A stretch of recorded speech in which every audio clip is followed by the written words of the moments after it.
one thing that you said to me along the way that was very helpful on the subject, we can't do anything. Uh, Choices awareness and life happens. Is You said to me, with the choices awareness, it undermines patterns of personality.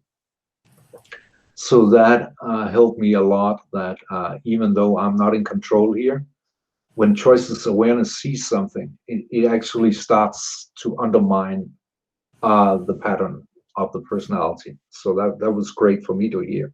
I mean, there can be a trap you know, I've talked about this before, but something that's true said or heard in the wrong context can almost become untrue or unapplicable in that context. In one sense, it's true, you can't do anything, right? But that doing comes from choices awareness, you see. Yeah, then it's non-doing.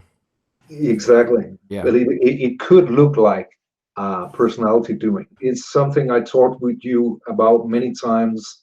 What is the source of the impulse? Right. Is it personality or is it choices awareness? I know this is something that helped Karen also a lot. She's expressed to me, thoughts are not in the way here, like we learned in the satsang movement. Get out of your mind, stop the mind fogging and all that. No, thoughts in this inquiry are very, very useful. It's just a matter of where are they coming from? What's the source? It's just a sense of it when it comes from choices awareness. It's with ease. It's with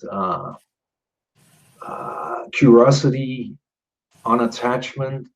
Yeah. Whereas if it comes from personality, there's that grasping, there's that need, that control.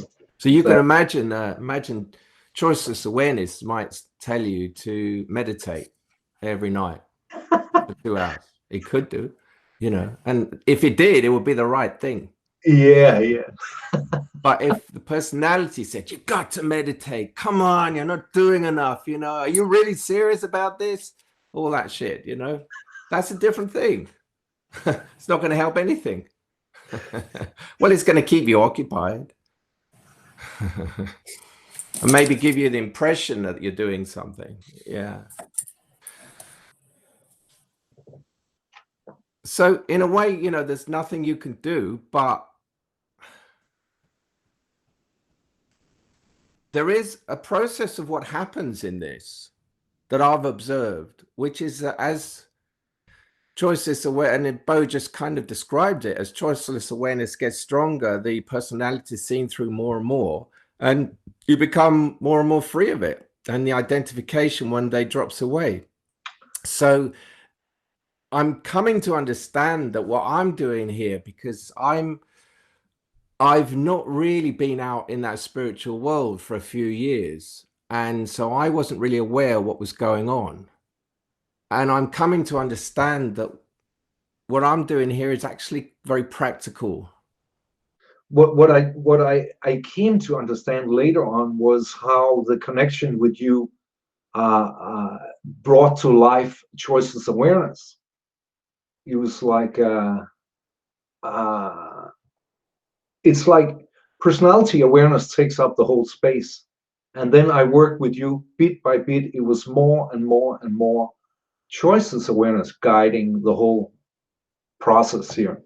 And it's quite miraculous because it changes your life. I mean, this is where I'm going to sound like some kind of preacher or something, which I'm not. But factually, it will change your, if this is right for you and you're ready, it will really change your life, because it's different to live a life governed by that personality or not governed by it. It's really different. And the difference is, for example, one big difference is a whole sack of suffering is no longer on your back. One type of suffering is no longer kind of pulling at you all the time, which is utterly unnecessary, that kind of suffering, you know. And this is what we're seeking for, you know. We don't know, we all know how it feels like to seek. There's this yearning, there's this knowledge that there's something else, and we even taste it now and again.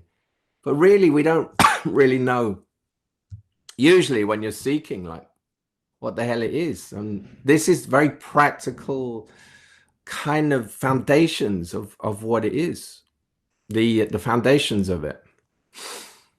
There's a very practical side to this, and I kind of, you know, I could talk about the non-practical stuff because that's also relevant sometimes. You know, the fact that we have no choice and there's blah blah blah.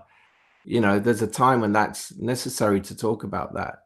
But to get to that point, there's this practical process where it's literally down to what Bo called the nitty gritty. It's like, you know, there's a Zen story of a guy coming in and talking to his master about awareness very knowledgeably.